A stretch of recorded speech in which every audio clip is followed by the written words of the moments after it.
Ruler School is brought to you by Odyssey Games, where you can go to pre-order upcoming Force of Will sets, ccgprime.com for singles and supplies, cardodoko.com for those rulers in the international market looking for product, the Ruler School Circuit Series now taking orders on our Quarter 3 2024 circuit kits, and our guest lecturer members, Fight Ramen. Class is in session. Hey there, rulers. Welcome back after another long week of Force of Will. Hope you're enjoying the new format. It's your favorite ever live Force of Will vodcast, Office Hours, featuring myself, DMO73, and I'm joined this week by Ayush. Mr. Shunpo, how's it going? Doing great. Yourself? I'm doing well. We are here to talk about ABC format, and interestingly enough, this was the topic we chose before today's video from the company dropped.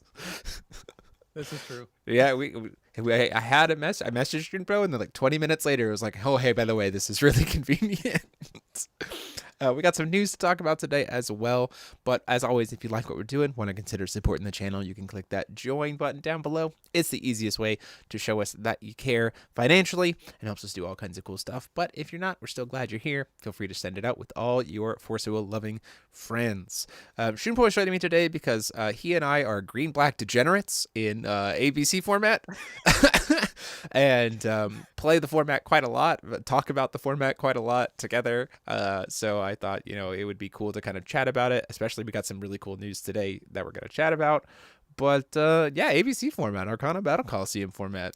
In your impressions, just first off, what is it about the ABC format that like kind of draws you to it?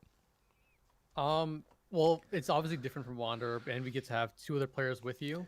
And it is a bit obviously more casual. You can get competitive, of course, but it is more casual friendly. So you're able to get a lot of other people in the mix, and they don't really feel like they're left out. And especially if people like who don't have all the cards, you can get like a pre-con, and they're good to go. So yeah, I think for me, it's this element of like ABC format is a really great way to also just like show people kind of what cards nowadays are like in a format that is much more chill. And I think there's also the social element of it, for sure. In a way that, yeah, best part, cards that are absolutely useless or bad in Wander become so much better and playable in ABC. Yeah, it just gives you like, it's a way to use more of our cards. Like that, I think is a big part to me. It's just a way to use more of our cards. It's also a deck that like I don't think about ABC format too much in terms of like deck building. Like I have colors that I drift towards, but like you said, I kind of outside of the main deck that I play, I have like a pre-con that I spruced up, right? And I still have great times playing in that format with people, playing a spruced up pre-con or just a pre-con by itself. Oh, by the way, if you notice the back screen is moving a lot, I'm currently trying to get reservations at the Kirby Cafe while we're doing this live. So, if you see me kind of drift off into space, that's probably why. Let's get some kikis in the chat to hope that I can get a reservation for the Kirby Cafe. But the ABC format in general, I think, is the social element of it is a lot of fun in terms of like people goofing around or like pointing things out to each other or doing silly things or getting in each other's way or like the pleading of like the psychology of ABC is really satisfying to me. And that's why I really like the format as well. And so we got some really cool news today about the ABC format, particularly the new pre-cons that are coming out. Is really exciting. There's 6 new pre-cons essentially, with the 5 base ones as you see on the screen being dual decks. So what it seems to me is that it's gonna be like maybe like the rulers are different, or the non-exclusive cards between the 2 pre-cons will be different. We don't know a ton of details, right? So like I imagine each we talk about this in a bit, each deck is going to have a total of 18 Marvel rares that will be completely and totally unique to those decks. But each dual deck will come with 2 like booster packs in them. Each booster pack will have an additional one of like each of those cards. So to me, that reads as each of the decks will have the exact same Marvel rares in them. So you get 2 of them, and then the 2 booster packs. And then the like other cards that are reprints will be maybe different between the dual decks, which will be cool to see how that goes. You know, see exactly how that plays out. And then there's the Void ABC deck, which is the newest big addition. We finally have the Arcana of Time, is what he is called according to the ABC rule set, and he will be bringing with him the rework of Eins and a lot of other fun stuff. Shumpa, what do you think about this idea, like the structure of these starter decks? Again, I think it's like a upgraded version of the precons that we first got. So I think it's great, and you're also able to get like exclusive cards from the set. So from like a marketing perspective, I think it's also smart because it incentivizes to like to get the decks and stuff. Yeah. Um, and again, just getting into the game and just having like being able to get play sets is great. And then just the void you have to get two of, which is fine. Yeah. So specifically, here's the each dual deck will include 20 different Marvel rare cards. Each dual deck will include 18 new and exclusive cards of these ABC decks. The Void decks will include 8 new and exclusive cards for the ABC deck. Wanderer and Legal. The 6 Kings will appear in these ABC decks as new rulers, as they are included, one in each dual deck and one in the Void deck. And to make it easier to collect all these cards, 2 special booster packs to each dual deck containing all the new cards included in the dual deck as full art versions. The Void deck also has its own special booster pack of 9 cards. Each dual deck has been designed in such a way that if you collect all 5, you will have a complete set of each new card. And for the complete Void playset, you need to purchase 2. So this to me feels like, based on what those Void ones, you might just be able to get away with just buying one because they might not be cards that you need 4 ofs in general. Typically our Void like generic splash cards don't end up being playset cards anyway. So we'll see how that works out. I like the design. I like the idea. I'm excited to see the rulers. We did get to see that the in the story of it, it actually is like the ending of Hero Cluster, where like they came back from beating Arc, and while they were away, things went to shit. And so now Aristella and his gang's got to kind of clean house, which I think is kind of cool. And we get the new Aristella ruler, and we also get the new Resonators that are the shooting stars, which would be Hyde, Electra, Falchion, Reinhardt, and Killua, as like fused, like soul possessed characters linked with their 7-star equivalent. We saw some artwork in the main, like, go watch the video if you haven't already. It's pretty sick. You get to see a little bit of a splash of like the artwork for these, like Falchion and Niklaus are kind of like fused, like the souls of the 7 stars are kind of like bonded to the shooting stars, which I think is a really cool way to like give honor to those characters in a really cool way. So very exciting. Can we get new souls for IU? They're all souls. What they're all going to be souls. Every single one of them is going to be souls.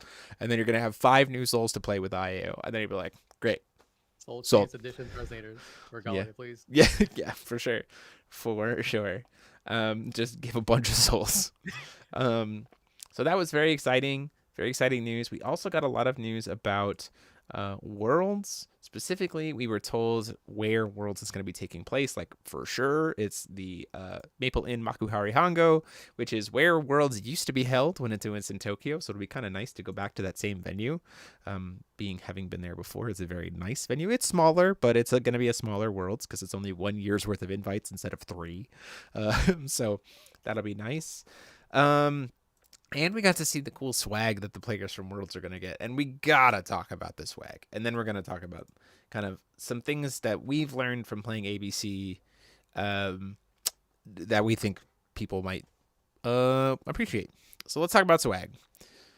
First off, we got the new playmat for this year, which is the Heirs of the Fairy Tale artwork. Beautiful. Beautiful artwork. Absolutely amazing. Can't wait to have this as a playmat. Glad the company decided to pick this one, because if they didn't, I certainly was going to try to get it as a FowFest mat. But now it will not be a FowFest mat because I'm not going to rain on the WG Players Parade. Very sick. And really cool. Like, this is the kind of artwork that should be on a Worlds mat because it's so iconic. Very exciting. I'm jealous. Yeah. Fair enough. Then we got the information that we're going to get new character Magic Stone pack. So these are different artworks than we had before. This does, hear me out, this does make me think that these are going to be dual stones. Because every single one of these cards is a dual attribute card. Every single one of these cards was a dual attribute card. Snow White was red-white, and then you had red-blue was Joan d'Arc. Yggdrasil was green-white. Pandora was black-white. Allosaurus was red-blue. The bottom left card was red-green. The Blazer was red-black. The Giant was blue-green. The Machina was blue-black, and the Odin was green-black. Oh. So last year we had character basic magic stones, and they said character basic magic stones in the video. This year they're just calling them character magic stones. I need me some dual stones. They could be the magic counter stones potentially. But I do think that these are, especially with their emphasis on stones that have a stone type, I would not put that past them to do fancy reprints of the original 10 dual stones with characters on them. And I need 1 million of them, 1 million of each. Listen, last year at the end of Worlds, they had like loose packs of these just sitting around on the like space for people to buy. And I bought like 60 packs. To like have at FowFest and everything else. So your boy might be coming home with a lot of these stones. Oh, let's go. Allosaurus was blue-red. Yeah, for sure. Blazer would be Scorch Bales. Yep, for sure. Top right would be Hearth's Core if it's a dual stone. Yeah, that would be unfortunate. Hearth's Core would be the red-blue stone or the red-green stone. This, I will say, this might be their one actual chance to put... but Hearth's Core Blasting Waves is the green redstone. So the Hearth's Core would be, oh my gosh, the naming convention of Hearth's Core plus Blasting Waves gets me every time. Blasting Waves being green red and Hearth's Core being blue red, even though they should be swapped. So whatever. 100% going to be the duels. Yeah, for sure. I think these will be sick if it is this way. And I certainly will be spending a lot of money buying a lot of packs of these if that is the case. Like, listen, if they have loose packs of one of all 10, I'll just be like, yep, okay, cool. I'd like 60 of each. That's like 60 dual stuff. 80,000 yen? Cool, got it done. Like, here you go. Very sick. I need them for the cube. I need them for my personal collection. Let's go. So cool stuff there. We also got word that everyone is going to be getting one of every single promo that has been released for the GP season, along with the 4 remaining like Wanderer League, Ruler League promos that have yet to be released. So these will be the October ones and probably November ones as well. So pretty nice. Nice little kind of just bonus pack there. Priscia, Lumia, all that jazz. And then we also got word of everyone's going to get the serialized Leica acrylic, which is also very sick. We got acrylics of Red Eyes Aristella last year, so we're getting the Leica acrylic this year, which is very awesome. And then we're also getting a random acrylic Arcana Ruler, and all 10 of the Arcana Rulers in Uber. 7, 8, 9, 10. And if you look really closely here, 1, 2, 3, 4, 5, 6, 7, 8, 9, 10. It does not look like we're getting the Arcana of Time in Uber, at least according to this artwork. Or maybe they just didn't want to spoil the Arcana of Time artwork yet. But very cool that the World's players are going to be getting this. Very hype. I can try to go get my other ABC acrylics now. Very good for me. Let's see. Why is it always red rulers? Red Eyes Aristella is actually only a white ruler. So, sorry for you. And then pretty cool there. Sword of Progression needs the Garian treatment. Just keep reprinting it. Well, they are reprinting it. It's a monthly promo. So that's happening. So helpful for that. And then lastly, I think that's all they did say there will be more. And then we also know that top 8 will be getting, what did they say about top 8 in terms of a special acrylic version of Leica for the top 8 players, and then first, second, and third will get the metal ones, and then also, of course, as always, first, second, and third will get the chance to be made into cards, which is sick, and I'm jealous that I never compete because that's the one thing outside of my grasp. I settled for becoming a ruler, like doing the voice of a ruler, but Jeremy Bianchi promo when. Just saying. So there's that. World's is going to cost me so much money. You didn't even get an invite. Yeah. Metal Leica character cards are amazing. Absolutely. And then the other thing that we heard is the artists who are coming this year. We are going to have them. Worlds is going to be a little bit different in the fact that we don't have a player party on Friday night. It is instead going to be a check-in player party luncheon. Where we're gonna have time to be able to hang out, get news, player party, and this is where all of the artists are also going to be there. We're gonna get 2 hours to get cards signed, which is a lot of time, and have lunch and hang out and everything else. And then the World's format starts, and then we have ABC side events all day on day 2 and closing announcements and all that stuff. Myself and Lance Maverick will be the commentators for this year once again. Very excited to be back and commentating Worlds again, working alongside Rio and the rest of the team. So look forward to that. And some really amazing artists on this list. Gitari did the entire Synthetic Spirit suite. Rumi did Carlina and other bitey ladies across time, as well as Violet. Neko Yabashi has done a bunch of stuff. Obviously Matsurika Yoko has done a ton of stuff, including the recent artwork for the Kaguya Sealed God of the Moon player card. That was Matsurika Yoko. Wednesday is my favorite, most noticeably doing the most recent artwork for Zaki. Nakamura Higurashi. Ryuemon does the artwork for a lot of scenic stuff, including things like Hellfire of the Demonic World, which is pretty cool to see. This is sick. Artist signings is always sick, and it's a really cool batch this year. So the entire Machina family, yep. Bunch of ads. You shouldn't be getting a ton. I have it set differently. Hold on, I can change that, guys. I'm sorry. Here, I'll turn it off. I don't mean to. There. Shouldn't have any more ads for the rest of the stream. Sorry, guys. But yeah, cool stuff. Good stuff.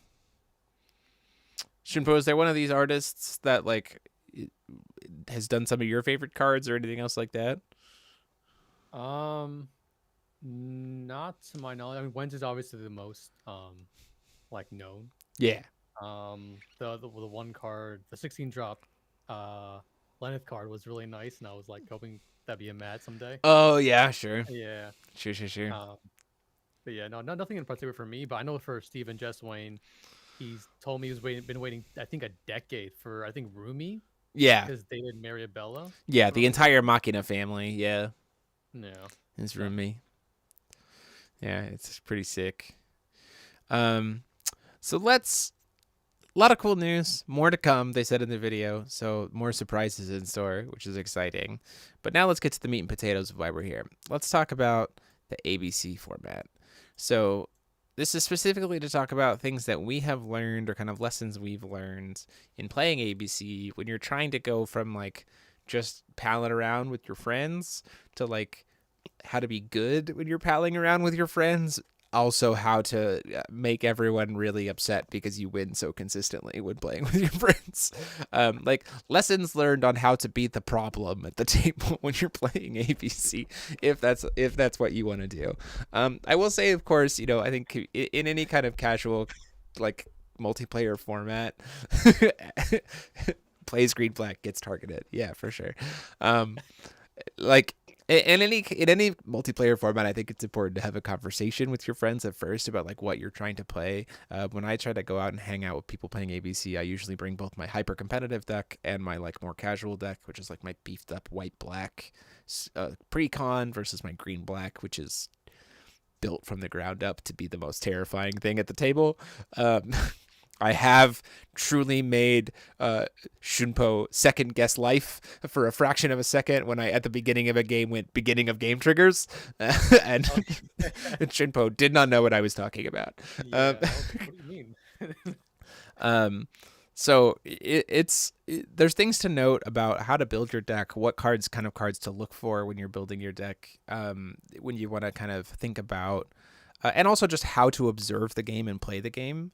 That I think really helps to up the stakes, or ups the skill level for it. And so I have things in mind that I want to say, but I'll give the floor to you first, Shinpo. Like, when you're playing ABC, when you're thinking about deck construction and everything else, what kind of goes into your mind about like what you're trying to bring to the table? Well, starting with deck construction, I at the very beginning, I wanted to pick colors that I liked and I enjoyed playing, and I liked a lot of reanimator focused kind of decks. That's just how I played the game in Wanderer as well.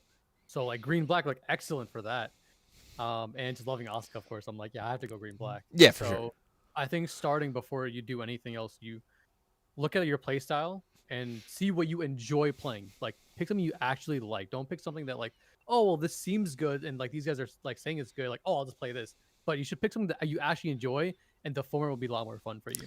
Yeah, So to that point, I do think it's important to recognize that, like, I think the design of ABC is nice in the fact that, like, it is first to the finish, which means games usually last like 40 to 45 minutes to 50 minutes.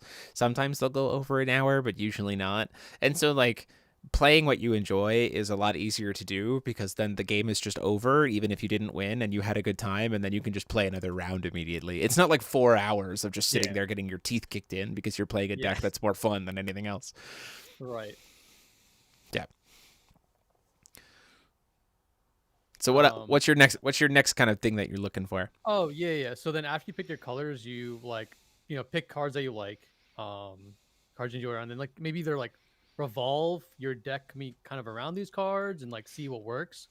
Like for green black at least, like we have like a bit of like a solarization package, we have a reenter package. We're really good with spot removal, not targeting all the time, right? It's like all this stuff Hmm. is like it's really nice. So you want to have like board control, but also just be able to like progress your game plan in a certain manner.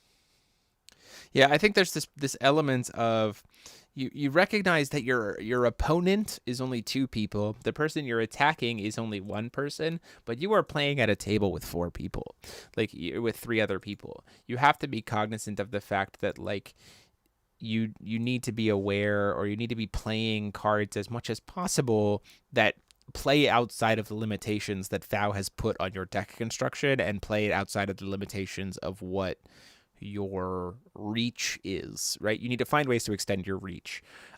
Mainly for two reasons. One, it keeps you more engaged in the game, and two, it gives you more influence and keeps you more engaged in the game. I think I find it more fun that way. When I can, like, when everyone at the table is actively engaged on every player's turn, even if I lose, that was a fun game of ABC, right? Because I've had games where just like one player just brings a deck where just like they can't do anything. They just like play a main timing card and then do nothing, and then play a main timing card and then do nothing, and then play a main timing card and then do nothing. And it's just like, that person I don't think had a lot of fun. Like, maybe they did, but the spirit of the format is like the social element and the engagement of it. And so when they don't get to do that, I think it can put a downer on the overall impression of playing the format. So I think that's something also for people to recognize, is like, as you're trying to play into ABC, recognize you're not playing FOW, you're playing ABC. It's a different game. Like, it's a different game. And so, that, like I said, oh, nope, that just, again, I'm trying to get in the Kirby Cafe. And that comes into the fact of, like, looking at, well, does this card, the biggest thing is, does this card only impact my opponent? Or does this card impact just J rulers? A good example of this is a card from, I'm going to download it real quick off of Force Wind, is a really good example, is and I'm coming from Darkness Cards, recognize that I'm doing that, I get it, is Flash from Behind from the Asuka starter deck. It's a really great card. It's a 1-drop spot removal, and it just says target J/Resonator. So this card does not care where the Resonator is or who owns it. It just hits anywhere, right? And so this is a card that keeps you in the game and helps get you to kind of be able to mess with the board state as a whole. And like that's my lesson number one when I'm thinking about like the tip that I have from playing ABC versus Force of Will is recognize that you're playing with the entire table, so you should deck build as if to play at the entire table. Like, don't just settle yourself in to only be able to hit 2 points. It's a big piece. 100%. Minha, ABC's a different game than FOW. I just really treat them equally and just have more fun and do something else in ABC. Yeah, that's fair. And like casually, that's what you can do. When you want to get competitive in ABC, though, you're playing a different format. You're playing a very different game. Yep. Thanks, Alejandro. Thanks, buddy. Yeah, I think, anything that you could do to extend your reach, I think is huge. I also think, another big example is for ABC2 is finding cards that in a regular context, Steven alluded to this in the chat earlier, finding cards that in a regular context aren't great, but in the format of a 4-person pod suddenly become insanely good. Some a little too good. End of the false savior, please ban. Card is cracked in ABC. But there are others, and I use the floor to kind of give up some of his examples of what he thinks those kinds of cards are. But like cards that when you consider the fact that there are now 4 people's worth of resources, which means 4 graveyards, 4 hands, 4 RFGs, 4 fields to be in consideration of, suddenly get a lot better, which are worth considering. So do you have any of those that you kind of like come across or things that you kind of have found use of? These cards are like broken? Not necessarily broken, but like cards that like in a 1v1 didn't really see much play because in the context of 1v1 they don't really have much as application. But then when you apply it to a field of having 2 opponents or a board full or 4 boards worth of stuff, suddenly become a lot better. Yeah, it is gonna be a black card, but it's just like again. Yeah, for sure. It's just us. We listen. We started the night off by saying we're green black degenerates, so it's okay. So, but Awakening of Nine-Tailed Fox, it hits everyone's board. Yeah. Right. So and it's not targeting; it's just a flat 900 to the board, and then I get a cheat and a Resonator. Ends up being I think like a 13. 13. As long as enter like resolves and everything, or no, the trigger resolves. But yeah. Like a 13/13 where I nuke the board and then I can cheat in a body. It's like, that's insane. Yeah, and normally to cheat it in, it requires stones of 3 different types, but we're a singleton format, so our stones have to be unique, right? Yep. So it's like, okay, yep. all of the Grucible Lesta stuff is cracked. Yeah, give me 1 second. Yeah, for sure. So yeah, I'm trying to pull up. I don't remember what he was in. It was Saga Cluster. Splits, just to pull up that Lilia's Petal that we're talking about here. Where did I put him? Trying to pull up the Lilia's Petal real fast to kind of show what we're talking about. I can pull it up from the perspective of Ultra Magic Stone Golem. Like Ultra Magic Stone Golem is the same kind of idea where it's like this card, you could build a deck around it in New Frontiers, but because you're playing playsets of it, you're probably playing a little bit differently. This is a card that is just like a casual splash in any deck that runs black because you're going to get 4 different stones. And so then eventually you have just a 1-cost 20/20 that can board wipe, right? It's like those kinds of considerations. Another big card is Asmodeus' Enchantment. That's one that I personally use a lot in the format because now you have 2 graveyards worth of fodder to be able to play with because your opponent is either person. So look, in either graveyard, right? Things like Ethereal Princess, right? Gets to trigger once per turn, but you can use it on any person's turn. So you could just start pinging people at the end of every single turn. Alheber Interdimensional Graveyard, right? It just wants to remove a Resonator in a graveyard, right? So it doesn't really matter whose. So suddenly you're making a bunch of tokens. What's the other one that we really like? Terrible Prophecy. Oh yeah. Trigger. Need for two. Trigger training for two. I think we did like 3,000 to each Yeah, other. just we both. There was a game where Ayush and I were sitting next to each other playing green black, and both of us on one played Terrible Prophecy. So then any single time anyone played anything with an enter, we just started pinging each other to death. um. iMool is cool. Yeah, there's a lot of fun stuff that you can do, but when you're looking at trying to get into like the inner workings of ABC format, these are the kind of things that you need to be looking at. Things that can kind of extend your reach, things that can take advantage of multiple people on the board.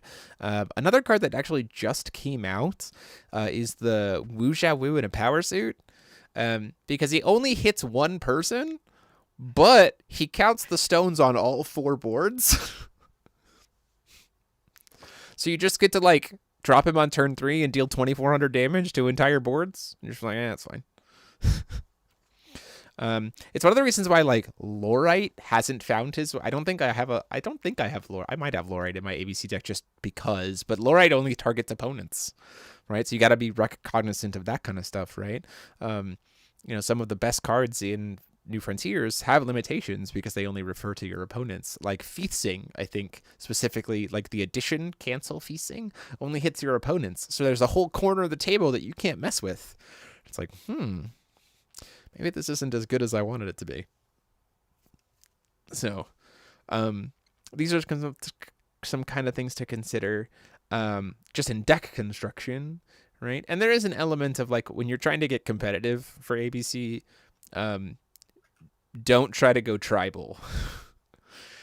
Don't try to get archetypal. Try to get as utilitarian as possible. You want every single card in your deck to have multiple uses, so that whatever the board state is, you can try to play into it. And then also, as always, as many cantrips or like fixing as possible, right? Because you're a singleton deck. Also, throw Ragstone in every single ABC deck. Oh yeah, there's literally no reason not to. Like, there's absolutely no downside to the format of just put a Ragstone into it. Just go. It's gonna be okay. Prisia Tribal. I played against the Prisia Tribal deck, and the only reason I lost that pod is because didn't actually lose. We kept playing, but Brendan was like, "I'm just gonna do Game of Lives and call the number 1,000,000. I have so much. I don't have 1,000,000 life left, so I'll just pay down, and then I'll lose that much life, and then the game will be over." And I was like, "Well, that's not fun, but sure, go out on your own terms." I think the other thing is when you're thinking about competitive, the biggest thing when you're thinking about trying to get competitive with ABC, you're really into the depths of it, is you have to learn how to expand your field of vision. You can talk about your experiences of this as well with players you've played with. I have played games where people are not paying attention to the board. Like they are not paying attention to the entire game state, right? And because this is one of the nice things about it, I think from the psychology perspective, because ABC is a first to the finish game, threat assessment and board valuation are 2 insanely important skills to learn, to be competitive. And you can take it like, I will say that's like part A. Part B is be a smooth talker. Because you can have all the good threat assessment in the world, but if you can't make a valid argument, it's not going to help you at all. But this idea of recognizing that certain kind of cards that might be, what is actually the threat? Where is the actual pressure coming from? How close is someone actually to playing the game? How do you adjust your game strat? For instance, a good example of this is anytime you're sitting down with a red player. Because what a red player has in their back pocket is sniping damage. What? My Tokyo thing timed out. Hold on, I'm going to see if I can get into it. So Red's whole kind of thing in ABC, the thing that it does the best is sniping. It's this idea where they can very easily right before you deal the finishing blow, you got your opponent low enough that it was in range of a burn spell, so they're just going to steal the win with something that doesn't that says target player, right? So when you're playing against Magical Arrow is a really good one. You have to be really cognizant of that. For instance, I played a match the other day where I was playing with a red player, and I specifically sequenced my attacks so that I ended my last swing was for over 20 damage to then kill my opponent with that 20 damage. I was like, the red player only has like 2 or 3 will left available. I have to be cognizant here. So that's probably not going to be enough burn damage to hit through this amount. So I will do this amount in one full swing and thus close out the game, right? These are things that you have to be cognizant of. But if I wasn't paying attention to that, you could very easily, and I've seen people do this, fall into the trap of they swing out with their biggest thing first, and then they kind of like try to go through there, and then the red player's like, thanks, Thunder. Game. Whee! Like, you gotta figure stuff out. Yeah, Ayush can definitely speak of that. Speaking of terrible prophecy. No, it happened to me actually. I think this is Minnesota. Right. I could be wrong. I think it was Minnesota, but I again haven't played like FAL for that long. Mm-hmm. Like I got Alice Cluster, but then I left and came back in Underworld Secrets. So I did not know how my list worked. With the tap And ping? so, yes. So I had a friend to my left, and I was just pinging with ethereal tokens and the teleprophecy triggers. And then the last trigger to like get the win, Steven Jessamine looks at me and goes like, "Tab Malice for game, shoot him for 2." And I'm like, "What?" She's like, "Yeah, it's for 2 for game." I was like, "Well, okay, I guess you got it." Yeah, and that's a great example of like you have to be cognizant of the entire table, right? It's one of the reasons why like threat assessment wise, something like my list or Lilius might be unassuming at first, but there are certain rulers that as soon as they come down, I tell the table like we have to kill that. Like we as a collective need to answer that card. Like whatever we have to do, we need to do it. That's the problem, right? Agni Rudra, you gotta get those guys off the board. They'll just get very huge very quick. Like even if they're not burning the board or burning the field, they're just like sometimes they just get so big that you can't answer them, and you're like, this is a problem. The problem on this 2 guys, they get a big target on their back. Yeah, for sure. That some of them are obvious. Some of them are incredibly obvious. Some of them not so much when you're looking at threat assessment. There are also some cards that would be a threat in Force of Will that are not as big of a concern in ABC format, but do become what I like to call Kingmaker cards. Which is not that playing them wins you the game, but playing them lets you help decide who else is winning the game. Not you, someone else. The biggest... in my opinion, the biggest and clearest example of a Kingmaker card is Electra Shooting Star of Fire. The number of times that I have legitimately seen that card close out a game is none. The times that I have seen that card decide someone else who didn't play the Electra has now won the game is every time Electra is played. Electra herself, because we have higher life totals and because you have 4 players worth of board state, is not nearly as good because it says players dealt damage by this card can't cast spells. Cool. There's 2 other players at the table. They can still kill it. Like they can still kill that Electra and stop you from winning. And then what you've done is locked another player out of the game for a turn, burned their board out of the way, and dealt 1,600 damage. Good job. There's just there's some pieces there of like cards to recognize, right? That I think is important to evaluate. Which brings me to my last kind of point. Has nothing to do at all with codes or with cards. It has everything to do at all with psychology, and that is get good at reading the table and making good arguments. The negotiation element and being willing to make deals. ABC stands for Arcana Battle Coliseum. It really stands for always be colluding. Like you should be, if you're talking about playing at a high level of ABC, you should be actively talking like not necessarily be the one leading the conversation, but always be willing to step in and have a part of the conversation or make a deal or talk about why something is a problem, or hey, can you answer that, or I can do this if you can do this. Wheeling and dealing, you gotta Yeah. wheel and deal. Negotiating is Commander 101, 100%.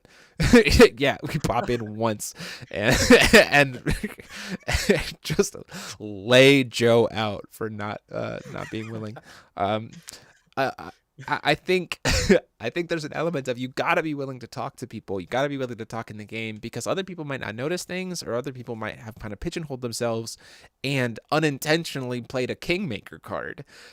One of the biggest negotiation pieces to me is I was playing a wonderful game with Daniel DeGrete and another player from and his crew, and one of the guys that we had brought with us, and he had just gotten hit for an Electra that we had then answered, but his board was clear, and he just windmill slams a solarized Odin and starts looking at my board, and I'm like, I hear what you're saying. I hear that you want to destroy my stones. And my response was, if you destroy my stones, the red-green player wins. And then I proceeded to explain why that was, and it was enough to get Daniel to go, yeah, you're right. I'll blow up the red-white player who just elected me stones. And then I answered the red-green player, and then the game state was kind of back to where it was, right? And it kind of like, but if I hadn't been paying attention, if I hadn't noticed and being able to do that threat evaluation, and I hadn't been good at arguing my point, the red-green player who did not play the replicant Odin, would not have been affected by the replicant Odin in any way, didn't get a free win, essentially, right? And so it can't hurt. Like if Daniel had blown up my stones instead, like them's the breaks. I'm playing a 4-person format. These are cards. It's fine. The red green player wins. All is well. But being willing to point out that doing something helps someone else and make your negotiations and make your pitches is something that helps close out games. Now, it didn't help Daniel that the very next card that I top decked that I legitimately didn't know was there was Awakening of Gruus Ballesta. So, I mean, that helped me a lot. It's a card that I want banned in ABC format for a lot of reasons. Can also attest that card has won more matches than it should.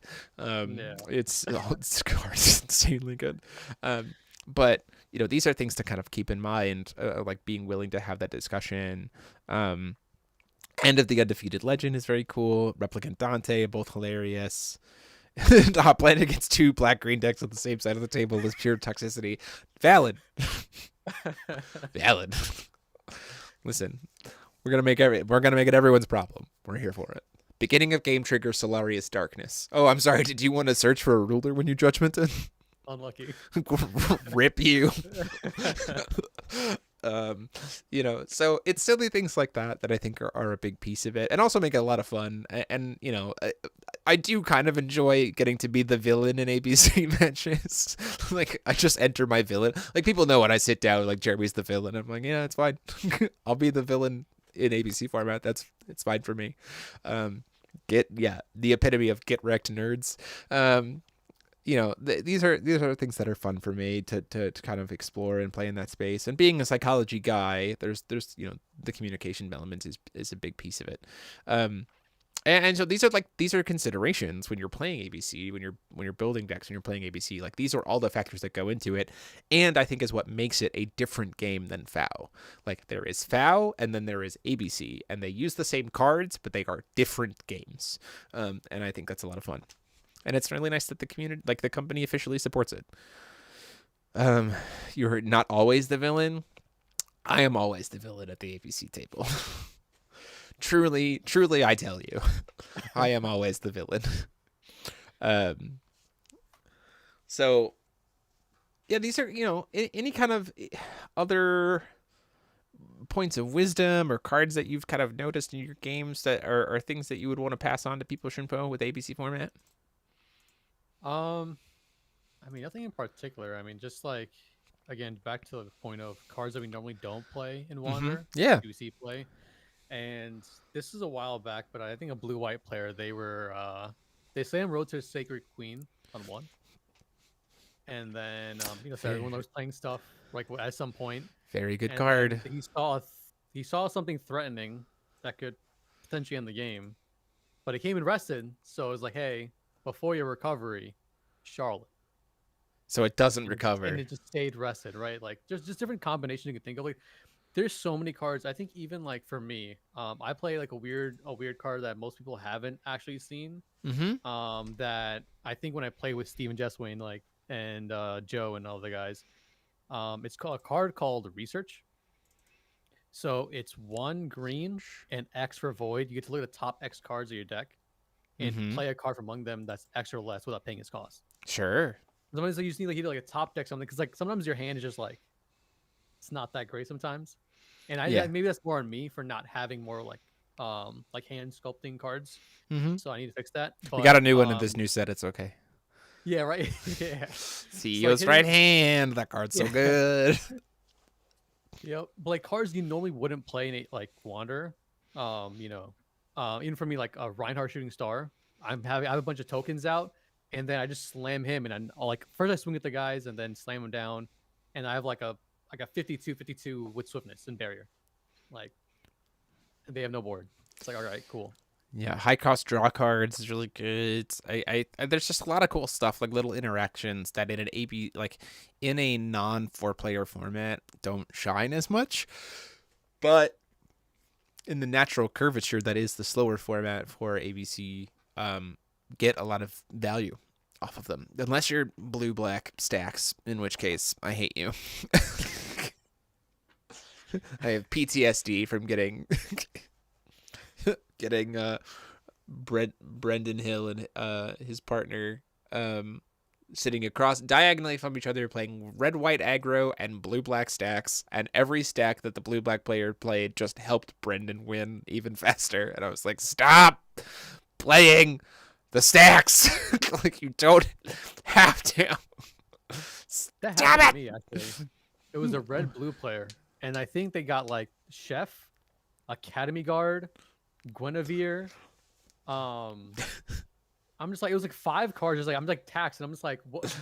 Why me? What did I do to you? Like, yeah, for sure. But like the fun for me for ABC is like I've enjoyed every single deck that I've played with it. It like black, red, green. I've been blue, white, black, white, blue, green, blue, red. I'm not an aggro player at heart, so like red white isn't necessarily something that I like go for, but I enjoy. Black green obviously is my bread and butter. That's where I put my most emphasis and most of my time. And so yeah, it's exciting. Like the format is fun. It's worth exploring. I'm really excited that we'll have these starter decks that are being regularly available.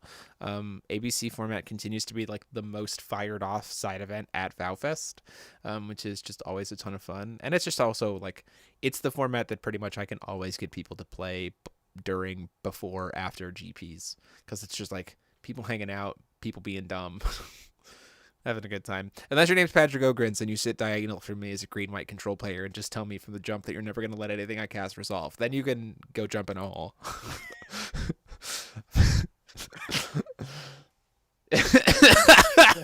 Directly called out in the chat. Directly called out. So, I encourage people to check it out. I encourage people to kind of think about the fact that it is a different format. It's a good format to close the end of the season between new sets and last GPs for sure. Like, it is worth exploring. It is worth goofing around with. It truly is a nice way to round out the full ABC, like the full FOW experience, especially as a more casual player, or someone who doesn't get to compete in like primary events, and just to have like on background, like for at GPs and stuff like that. So take those considerations into heart, take those lessons into heart, kind of maybe revisit your decks and see, or just try your hand out at building your own deck, see what you think according to the deck building rules, and check it out. We're going to try to do some more ABC stuff here on the channel, especially now that Tabletop Simulator works a little bit better. There's certainly a world where we might be doing some collabs with ABC format with some non-FOW YouTubers in the future, so potential looking for that, and more news to come. I'm excited for more news. Pat and you share trauma. Listen, the perfect curve for my deck is turn 1 Ethereal Princess, turn 2 Guardian Dragon, of the kingdom, turn 3 Jin. Don't worry about it. Don't worry about it. It's not a problem at all. That's not I'm not the problem if that's my curve. If that's my curve, not the problem at all. It's not like Ethereal Princess every single time she leaves the field gets to make someone discard a card and then pings someone when she comes back. No. Don't matter. It doesn't matter that Guardian Dragon gets 4 turns worth of stone flickering before it comes back in at the end of my turn. Don't worry about it. It's fine. No, those things aren't allowed. Yeah. No, don't worry about it. Don't worry about it, for sure. But that's it for us for tonight. Thank you all for joining us. Go play some ABC format. And thank you all so much for being here. So until next time, this has been myself, DMO73, and I've been joined, as always, by Shunpo. Have a good one, everyone. Saying, class dismissed.